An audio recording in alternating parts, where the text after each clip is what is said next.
Hey, podcast listeners. Today we have a conversation with Matt Hayes from Woodstock City Church about the importance of having a good children's ministry.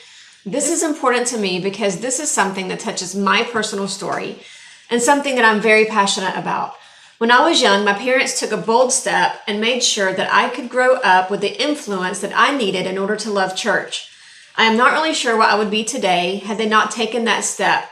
So we wanted to have a conversation about the importance of laying a good foundation for kids in our local churches. So grab some tea and a notepad and pen because I'm sure that you're going to hear something today that you're going to want to write down. You have to look at this like a football field. And if a touchdown is scored on one side, it's the exact same score as if it's scored on the other side. So if our goal, our desire is to lead people to finding Jesus, for them to find salvation through Him, then if they find it as an adult on this side, is the exact same score as it finding on this side with a 9-year-old. And God's economy is the same. If we can land the 41-year-old father of 3, then we got the whole family. And the flip is to say, nope, if we can land the 7-year-old who has a 41-year-old dad, we landed the entire family. Always satisfied, never content. So I want to be fully satisfied exactly where I am, because this is exactly where God has me, and be fully present in this moment. And I never want to be content with where I am, because I always want to get better. I don't want to be the same at 36 as I am at 31. But just by coasting, I'm not going to get there. This is April. And this is Tiffany. And you're listening to the Tea of Life podcast. We hope that you enjoy listening today as we dive into this week's episode. But first, let's talk tea. So today we are at Woodstock City Church with Matt Hayes, who is our Upstreet director, and we are actually doing our first on-site recording. Woohoo! Upstreet is where our kindergarten through 5th grade meet, and I don't think we've mentioned this before, but our church, Woodstock City, is actually a campus of North Point Community Church under the direction of Andy Stanley. And Matt, we are so excited to have you here with us today for our very first on-site recording. On location. Thank you for being here. I'm glad to be here. No, this is awesome. Thanks for having me. I just admire that you are doing this. So whoever's listening, don't judge me. I'm not a massive tea fan. But some cold brew tea, some homemade cold brew tea, I will do that every day of the week in the summer. I have some homemade cold brew kombucha Hey, now for you that I will bring to you on Sunday. Okay, I don't know if you knew about me and kombucha, but you're about to be my best friend. No. Oh, yeah. All right. So we got a SCOBY from a friend. Okay. See, I can play this game. I know exactly what we're talking about. We got a SCOBY from a friend right before we moved over here. In that move, we weren't able to start making our own kombucha, so we lost the SCOBY, and now it's like, well. So you need a SCOBY now. We may be able to hook you up. Yeah. So we'll do kombucha all day long. I just am not like, I never think, man, you know what I really wish I had? It's like a cup of chamomile. Okay. That doesn't happen time tea. in my world. Yeah, I'll do some throat coat when I'm feeling bad. There you go. But otherwise, I'll take a little bit of effect of the drink of some coffee or something. Before we get started, Matt, why don't you tell us a little bit about yourself? Grew up in Gwinnett, was there through high school, and then I went to UGA. Go Dogs, That's right? right. That is absolutely right. Went there and graduated 2008, and when I graduated from there, had an English degree. And everyone's like, "You gonna go to law school?" No, I'm not doing that. But from there, there was somebody who worked at 12 Stone Church over in Gwinnett that was a mentor of mine, kind of like a big brother. And he asked me to come and be his intern, his resident. So went to go do that, and then was there for 8 years before coming over here. When I first started in the residency at 12 Stone, I believe the initial plan was for me to kind of move through all of the ministry areas in the 2 years that you're there. So the kind of the vision behind the residency is you'd never let a recent college graduate just go and start practicing medicine on people. I'm not going to that doctor. Yeah. First, you go to school again, and then after school, you go to the residency, and then after a residency, you go to all this other stuff. And so in the same way with pastors, are we training them effectively to where they can go and actually pastor and shepherd and raise kids, as opposed to this idea of, yeah, you're 22, you want to go work at a church? Awesome. So go be a student pastor, hang out with those kids, and have no idea what you're doing. Mm-hmm. Seminary does a great job of giving systematic theology, and something like a residency. The LDP program here is really similar. LDP? So the LDP program at North Point is Leadership Development Program. That one is more for college students, or there are some that spread into afterwards, but it's 9 months and a 9-month window. The residency at 12 Stone is a 2-year post-grad. You're basically full-time staff. That's your first thing. But the design in it is that you wouldn't go after the systematic theology, but you start to get the practical theology, how to actually lead, how to actually be a pastor, knowing how to do a funeral, knowing how to walk a family through that or through a wedding on the other side, and then how to lead, how to deal with budget, all the different leadership areas of what it looks like in ministry. So I started at the Hamilton Mill campus of 12 Stone. I was there 8 years. But started there under Kevin Queen. That's the guy who was the mentor of mine, my coach, big brother. They first put me in preschool. I think the plan was to do like all of Kidmin for the first 6 months, and then do all of middle school, and then do all of high school, and then do like adults in 6-month windows over the 2 years.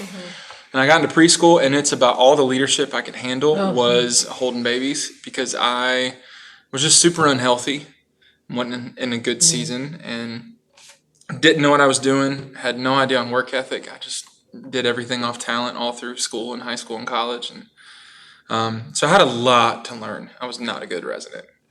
And about 6 to 7 months in, just had a huge turn and kind of a breaking season of a lot of things.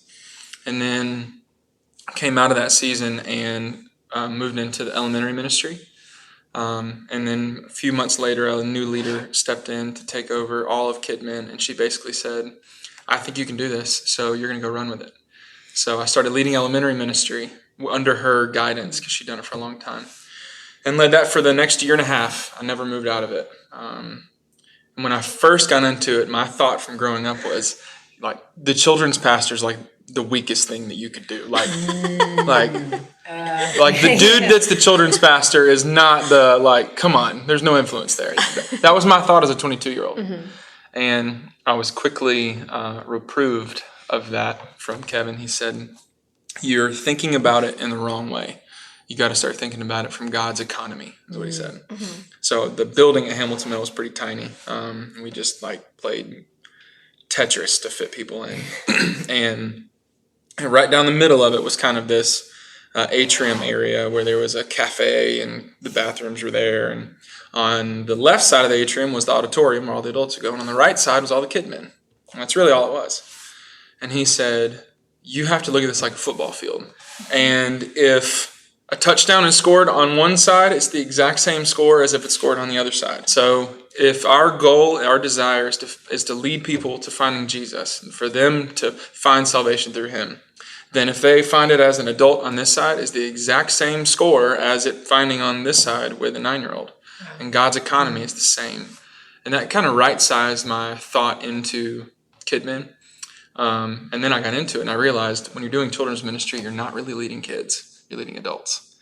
That is very true. I like that you said that. The elementary ministry wasn't huge. We had maybe 250, 300 kids, but I had 60 volunteers that are my age. Some are students, some are older, and I'm learning how to pastor and shepherd and lead people that are the age of my in-laws. And one of my leaders was papers were on the table for divorce with his wife, and at 23, dating who would become my wife, but I have no idea what that looks like, and walking him out of that decision, and walking and guiding him through. And now, Very cool. 8 years later, they're great and they're fine. I got to officiate the wedding of his son. That's neat. Their son. Oh, yeah. that's really neat. Wow. But those full circle stories, I just got to learn in ministry early on, and the way that happens in Kidmin. So I was there for a total of 2.5 years leading elementary, and then transitioned someone into that role and started taking other things, and did that. I basically led everything except worship at the church, because we like for people to come to church. I get worship. It's my heartbeat. It's one of my fingerprints. Everywhere I've gone since I was 17, I've created worship environments and experiences, but I don't need to be the one leading it. So I did Kidmin a while ago, and then did various other things at 12 Stone until last August, transitioning to take over Upstreet over here. I have heard some people say that the success of a children's ministry can actually make or break the success of a church? Here's what I would say. I think that a healthy and thriving children's ministry is vital to a healthy and thriving church. One thing that never slows down is time, and everybody ages at the same rate, and churches will age as well. And so a lot of churches that you saw in America, at least 100 years ago, 50 years ago, even 20 years ago, as they continue to age, you see that typically those churches with an older demographic are dropping in attendance and in momentum. So in order to continue discipling the next generation, in order to continue seeing the momentum happen in a church, you have to start at the beginning. And personally, there's also something to it where Jesus told his disciples, y'all are totally wrong, when they were trying to tell the kids to get away from him. It's like, don't do that. That's the one thing you do not do. Let the kids come to me. That's what we need. And there's something to the open-handedness and his open arms to children gathering around him that I think should be in the heart of every pastor and of everyone that works at a church and everyone that honestly is attending a church and everyone that follows Jesus, is this reality of we have a responsibility and an opportunity and just the blessing of being able to rear and point kids towards Jesus through those innocent years, as they get to adolescence. So I definitely think that it is vital. I'm sure that there are some churches that are doing it without a thriving children's ministry. A lot of it depends on the culture and the DNA of what they create in that church through their staff and through the people that attend and how they hype things, how they promote things.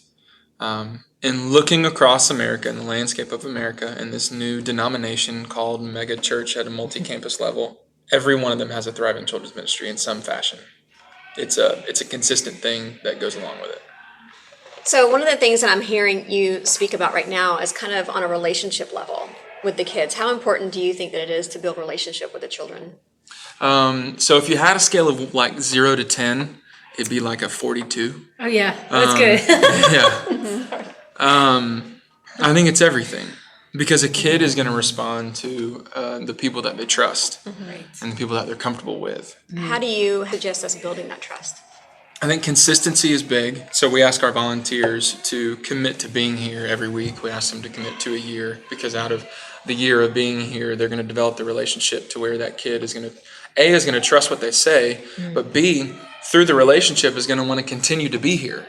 Is going to want to continue to come back to see that small group leader, to see their leader, and then the leader, their investment in the kid is going to continue elevating it as well. So I know one of the things that I've heard Andy speak about is that if you don't want to continue coming to this church, don't bring your kids. So when you have a good, thriving children's ministry and your kids are going, then they're going to want to go back. They're going to beg to go. And the kids can't drive themselves. So obviously if you get the kids, then you're going to have the parents and the adults because they're going to have to come with them. It's an interesting mentality to have, and it's actually kind of the flip of how a lot of churches operate. So a lot of people spend all their resources and their time and their focus and their energy on the adults and on the adult service and on what happens on Sunday morning in the main auditorium. And they would say that if we can land the 41-year-old father of 3, then we got the whole family. And the flip is to say, nope, if we can land the 7-year-old who has a 41-year-old dad, we landed the entire family.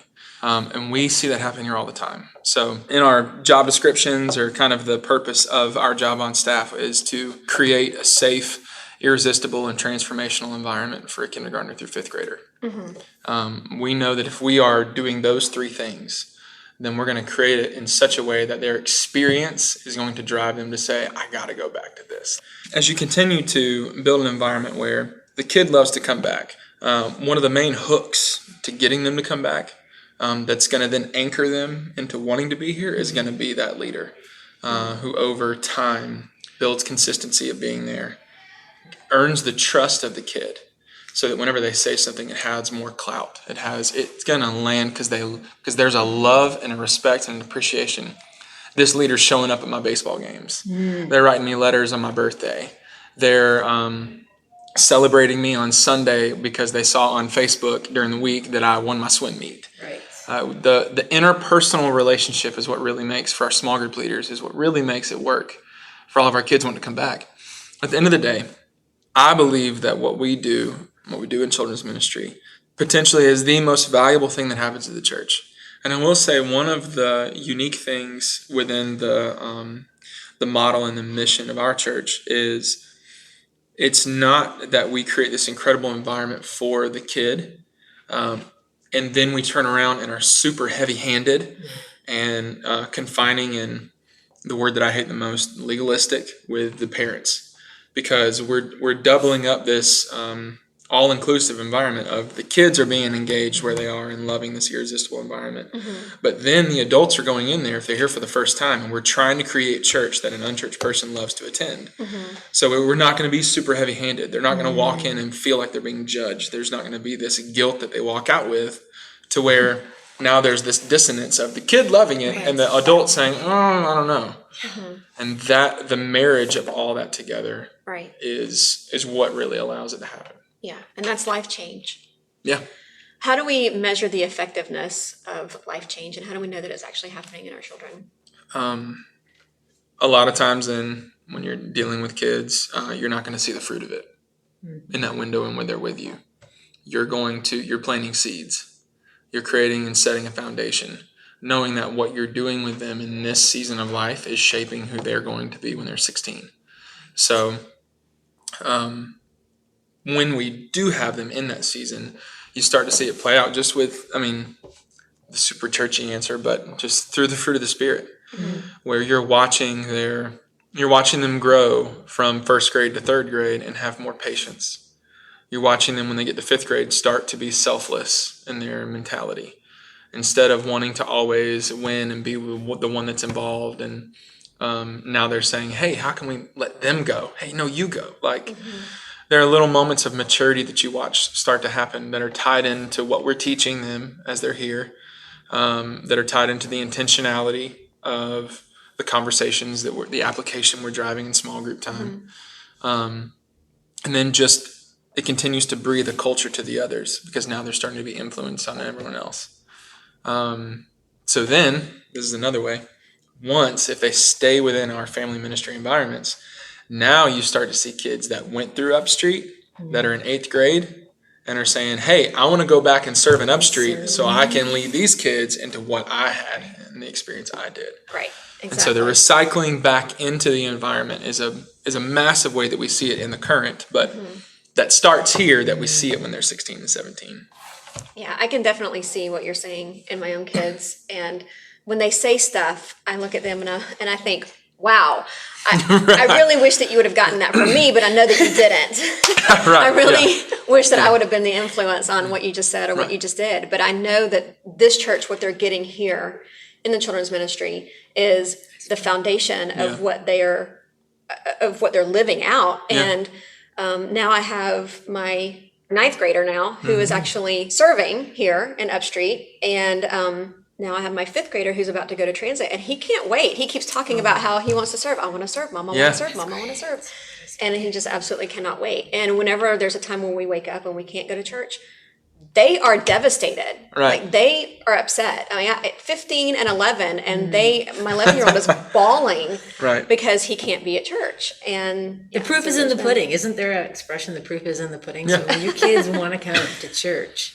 I love having a young crop of volunteers and a young crop of some young people on staff, because you get to train them and they get to have these moments, and then they get to 8 years later sit down and tell someone else about it, and you just continue to replicate and duplicate the leadership that you're pouring into the next generation, that's what's so incredible. I want to stand up and applaud you and even cry when you're talking about how most churches cater to the dads, the moms, but you're flipping it. So I just was like, yes, that's where we need to go, because we realize that kids ministry is vital to the community at large, just like you were saying. I know that you couldn't do what you do if we didn't have volunteers. Right. So how do we hold our volunteers? How do we get them engaged? How do we keep them once they're here? They're the lifeblood of the ministry. And they're the ones serving, giving their time. We're trying to create an environment where a volunteer loves to be here, that it's safe and transformational and irresistible for them as well. Because we know that they're going to get so much out of what they're giving. And a lot of times, there are a lot of different angles in it, but one of them is people think that in serving they're giving. they're giving their time, they're giving their energy, but really there is a lot of getting. As you pour out, God's coming right back behind it and pouring back into you. And there's so many things you learn out of it. And you grow in your faith by doing it. But one of the things that I like to say, I'm a big vision guy. We cast and share a lot of vision to people when they are volunteering. So for current volunteers, go to them and say, you love what you do. You're still here. You're committed. Now, the question is, who's the one person that you wish was standing next to you or sitting next to you right now, that if they were here, you would love this even more? Let's go get that person. Because everything in life is more enjoyable whenever you're doing it next to the people you love. The community, the friend element. And we know that as we become adults, friendships become a lot more difficult. They require a lot more intentionality. So go serve together and build in a time every single week where you're going to see your best friend. And you're going to go and make kingdom impact together. So we utilize our current volunteers as recruiters in that kind of way. And then as a church, we do a great job of casting vision for the need of volunteers.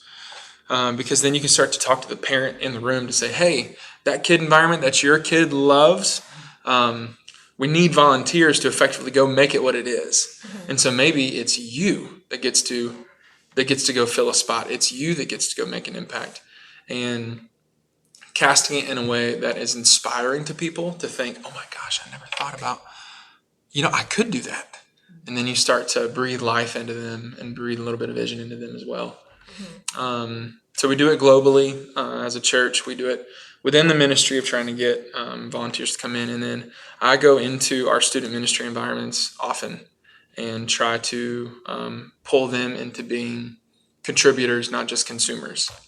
Because that's the default of my generation and the one behind me is we're consumers. We're consumers of media. We're consumers of food. We're consumers of time. And we're selfish in our consuming. And as you come to church and you want to continue growing in your faith, there's an element of giving yourself away that unlocks that next season. And someone said, and I'll say it in a nice way, and you can read through the lines of what they're actually trying to say in a funny way. But they said, listen, you just got to get off your donkey. Love it. When Jesus was going into Jerusalem, he had to get off his donkey to go do work. You got to get off your donkey. And then you can obviously play off of that. But telling students, hey, remember the impact that was made on you. Or if you could go back to when you were 12 or you were 10 and there's something you wish you'd experienced, what would that be? You can go give that to someone else. I know a lot of times we have the mentality as parents that we send our kids to school and it's the teacher's job to teach them academics. Yeah. We send our kids to church and it's the workers or volunteers' job to teach them about God. Right. What do we do to make sure that our parents stay connected with our kids so that they're taking it home and working on it through the week? We would say that it is not our responsibility to be the spiritual shepherd of your child. That's your job. As parents, one of the responsibilities within being a parent is raising and rearing your kid towards Jesus. So with that in mind, we want the parents to be the primary spiritual influence in a kid's life. And we want to come alongside and partner with parents to be able to do that. A parent is with their kid 127 hours during the week. Count school as part of that time. We're with them for one. So the time we get doesn't quantify to be enough to truly raise them. And if we want to raise them towards Jesus and the life that he would have them lead, that's going to require a lot of intentional conversations around the dinner table, a lot of intentional conversations in the car. And we know that there are certain times of the day that are very vital and really open windows to pour into your kids. The drive time, the meal time, the bedtime, bath time, playtime. During all those moments, you can, even with a question, spur something for a kid. So we send emails to parents every single week talking about what we're doing in Upstreet that Sunday. We have a parent card for every month based off our big idea that gives them resources and ideas of how to have conversations. And then once the questions continue and get deep enough and far enough in their faith, we know that as the greater faith questions come along, a lot of parents don't feel equipped to be able to truly answer those questions. Like, I'm not a pastor. I don't know what, I didn't have this when I was your age. I don't know who's Jonah, So we have something called Jumpstart, which Jumpstart is a 20-minute conversation to help parents jumpstart the conversation with their kids about their faith. So we walk through John 3:16 and Jumpstart. There's a communicator. Everyone's in the room. So all the kids come and they bring their parents to Upstreet after the service. And they sit on the floor together as a family. We walk through John 3:16 to teach them these 4 basic elements of God loved, God gave, we believe, we receive. So for God so loved the world that he gave his one and only Son, that whoever believes in him shall receive eternal life. And as you walk through that, then you're explaining this is what it looks like to be a part of God's family. You're sitting as a family right now, but you weren't born into God's family. So how is it that you can be born again into God's family is the idea, that the language in a much more kid-friendly version. But it's a very simple and easy presentation of the gospel. And what we find is we create this and craft this language for our kids to understand in an easy way. But we have a lot of parents that are in there, and it might be the simplest version of the gospel that they've ever heard. We'll have the 7-year-old daughter sitting down, glued to the stage as the communicator's teaching. And then her late 30s father sitting there next to her with his head down. No, and you can just read it. He's taking it in. But there's something within him that's triggered of like, do I believe this? Where am I in this? And so now not only are we creating an environment where we're allowing parents to go then take this conversation with kids, we're really equipping the parents by allowing them to hear the gospel, maybe for the first time in the clearest way they ever have through this conversation. So we're always trying to put the conversation back into the hands of the parents. We want to equip them. We want to give them the resources we have through the communication, but also through the different events and offerings, whether it's Jumpstart, the baptism bash that we do for all whenever kids want to get baptized, they get to that place in their journey.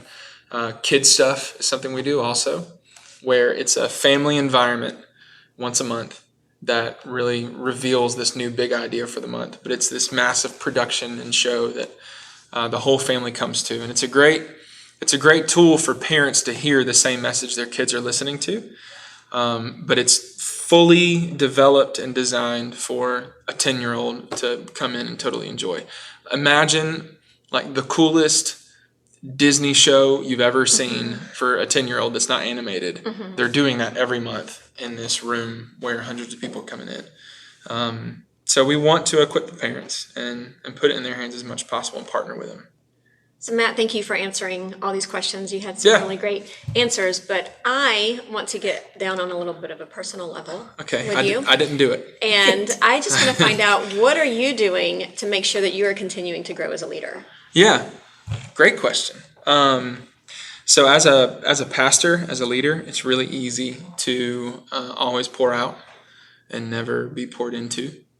And I think it comes a certain point in leadership when you can't rely on being poured into and developed and discipled as much as maybe when you were younger at a certain level of leadership.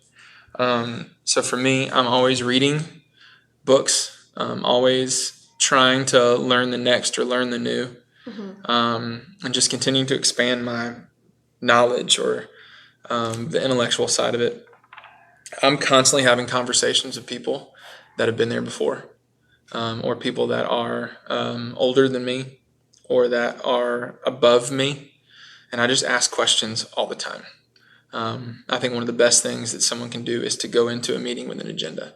It shows that you're prepared, it shows you thought about it, but it really shows the respect towards the other person of, you have something I need. So when I was in my mid-20s, I went to counseling for about 6 months. I just needed some coaching. I needed some help to unlock some stuff, and it was wonderful. And then I probably sought out the same experience from counseling through leaders that were above me. And I had to learn the difference of counseling and mentoring. So in counseling, it's the counselor's job to get inside your head to help you know how to live better. But in mentoring, it's your job to get inside the mentor's head to know how to live better. That's good. Because the mentor is the one with the experience that you need to extract into your current season to help you unlock it. It's not the mentor's job to say, well, where are you? Okay, and how are you doing with this? All right, let me think back to when But whatever I'm going through, if I'm setting the agenda and the questions, I'm able to take whatever wisdom they may be able to give and apply it to where I am. And it's on me to be able to do that. So as a leader, you keep growing by asking a lot of questions, by putting really wise people around you and above you. And then you put, I'd say the third thing, the intellectual reading, the wisdom of conversations, but putting people beside you as well, kind of that 360 leader idea. I want to there's this guy, Samuel Chand. He's a pastor and a communicator that someone at 12 Stone, my old leader there, knew really well.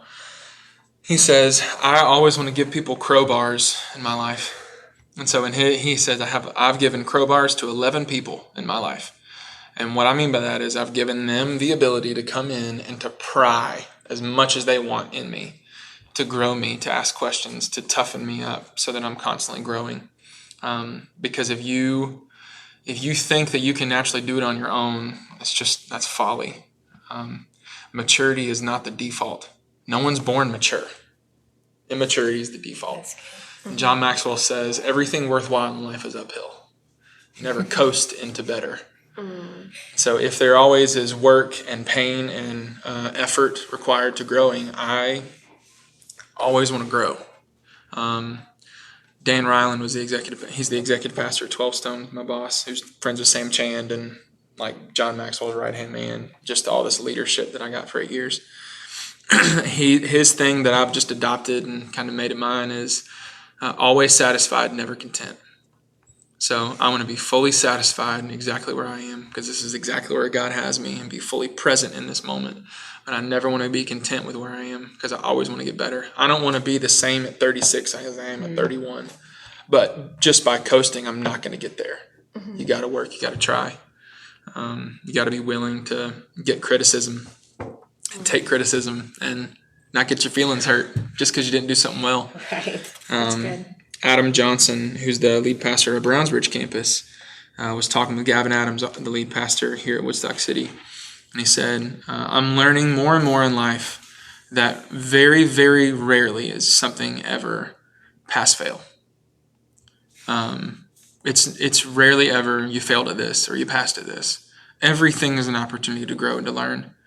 And I think if you approach life in that way and you approach leadership in that way, you continue to grow as you're on your own, but even as a leader, you make mistakes and you take risks and you learn from them and grow, and then hopefully those underneath you continue to grow and learn from that as well. I'm by no means there yet, but been enjoying the ride. Okay, so I have 2 more questions for you. Okay. One of them is, how is it to be the only man leading a team of 9 women? Wonderful. Like here's the reality. Good answer. No matter what I think I need to be sure. No, it's it really Because is. you know they're going to be listening to the podcast. That's right. Because I'm by myself. No, it actually is incredible. And someone asked me, "Are you gonna have a problem like being on a team with all women?" And no, why would I? You get stuff done. I mean, honestly, yeah. So we vibe really well. We got a really good chemistry and culture within our team. Other upstreet teams at other campuses have mentioned like, y'all got something special going on. Good. And I think there's just a mutual trust that they give me, and I just fully respect them. And I got 9 sisters that I'm leading and taking care of, you know? Okay, so at this point of our conversation, we transitioned from talking about successful children's ministry to him letting his hair down about some life hacks.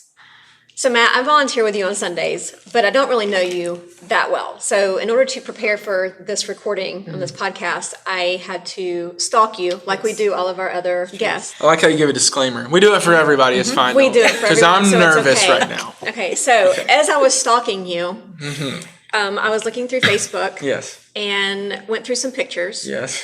And I found out that you actually used to sport a ponytail. I'm No. calling it a man bun. Yes, I will correct you real fast. It is not a ponytail. It was a man bun. I never had the party pony. That is awesome. It was a man bun. Yeah. My hair was pretty long. It was down to about my shoulders. My wife was like, you should do that. So it was kind of her saying you should do it. And I said, all right, what baby wants, baby gets. So I started wife. growing my hair out. Yeah. And I saved a lot of money. Didn't have to get haircuts. It was cool because I stood out. And I got to the summer, and here's why I cut it. I do not currently, for all of you listening, I do not currently have a man bun. All 5 of them. But I did. And my team, like when they were interviewing me to try to come here, all they knew, like they said, "Oh, man bun," like that's what I was known as. So Man bun. now they look at me and they're like, Man "That buns doesn't in the fit you. green Dude. You don't seem like you would have to brag that." about, right? I guess, yeah. But my 3-year-old daughter, we were on vacation, brought a little hair tie to me and said, "Here, Dad, this is for you," like for me to wear as a bracelet. So right now I have on a pink hair tie that people are like, "Why? What are you doing?" And my wife was like, "I don't know why he does that." She didn't know that she gave it to me. I guess because he had long hair and he likes to still, I don't know. Oh, that's Like, no, babe, it's because of Charlotte. But I had it long and I liked it. And then I started to kind of feel like, okay, that trend's moving away. And as I started to feel that the trend was moving away, I really wanted to cut it. And then all the affirmation of cutting all the work that I'd done and growing my hair out was fully validated. It fully came to me when it was hot as everything in the summer, and I would find myself angry and just like agitated and had no idea why. And then all of a sudden I'd pull my hair up and I'd be fine. And I have so much empathy for women now in the summer with long hair. Both of you have shorter hair. I totally get it. Yeah. The moment I realized I had to pull my hair up so I wouldn't be angry the entire time that I'm trying to be with my family because I'm so mad because I'm sweating down my neck. Like, this is done. This is dumb and I'm over it. So I cut it. And now I cut my own hair. Do you have a life hack? Do we have a life hack? All right, this is the first thing that's coming to mind. So if you asked me like an hour from now, I'd probably come up with something better. But the first thing that came to my head is in terms of health. Okay. We've kind of just unlocked this thing for us where like indulgences and eating indulgences. I got a huge sweet tooth. Like if you're gonna allow me to choose something to eat, it's probably gonna have a little bit of sugar in it. Just Okay. Yeah. because I'm a smart man. Of course, it's organic cane sugar. So from that's exactly the what we do. mountains. Yeah. So we eat all organic at home because of my wife. If it's organic sugar, it doesn't count. Well, I'm kidding. I like to think that. I'm joking, and yeah. anybody who knows me knows that I'm joking. Right. So what we do is we've started to say any bread or any dessert that we want to eat, we have to make it. And that's become really good for us because now you got to really, really want it. Here's all right. So like we could do an entire thing on food, and I could talk to you for another 2 hours. Okay. My wife has some serious stomach issues, some GI stuff. Had her gallbladder taken out, had all this stuff, and we. So she needs the meal that we eat. Yeah, well, she very rarely eats bread. But we had like 7 different tests we did. We went to all these different doctors. No one could determine what the problem was. And then a friend of ours who's volunteering for me in children's ministry, his name's John Norton. He works for Jordan Rubin, the guy who made the Maker's Diet. Yeah. So John helped Jordan start that. They were friends growing up. He was one of the first like pilot people with him. So John volunteered with me. He works for Garden of Life now. And Larson, my wife, kept getting sick. And he was like, she wouldn't be there on Sundays. And I'm leading. He's like, "Where's Larson?" She's sick. And he said, I bet it's what she's eating. I bet it's her gut. And I'm like, whatever. We eat Chick-fil-A. We're great. And there's Jesus in it.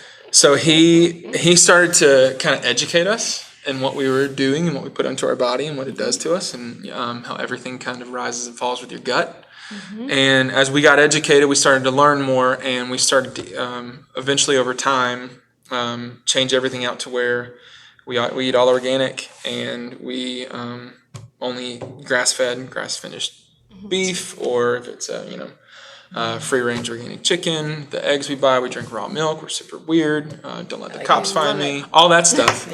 Yeah. And she hasn't had an attack in 5 years. Mm-hmm.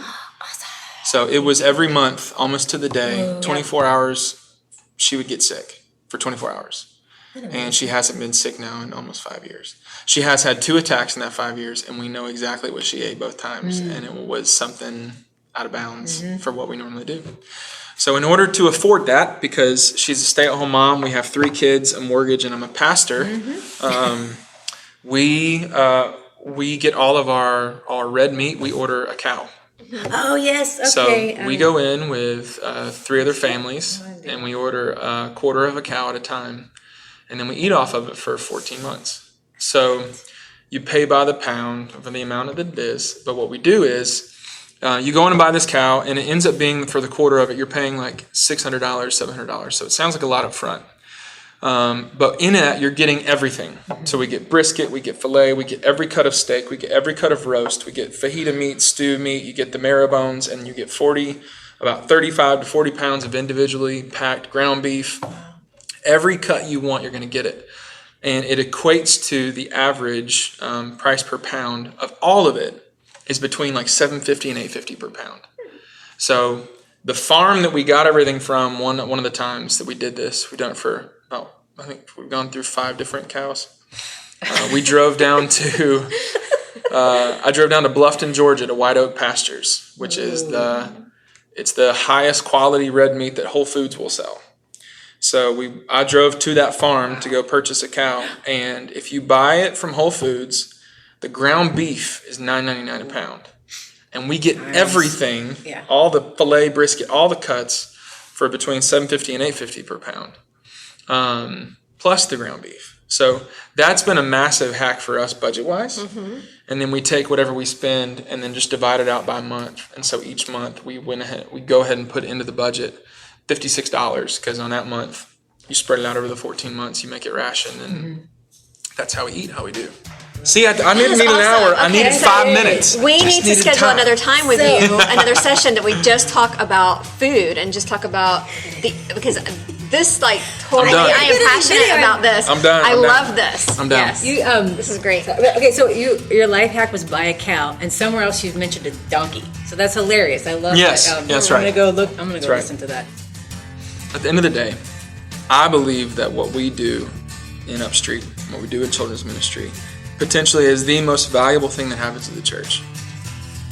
That's it for today. Tune in next time as we continue to dive into life. In the meantime, don't forget to subscribe to our podcast. You can find us at teaoflifepodcast.com or follow us on Twitter at teaoflifecast.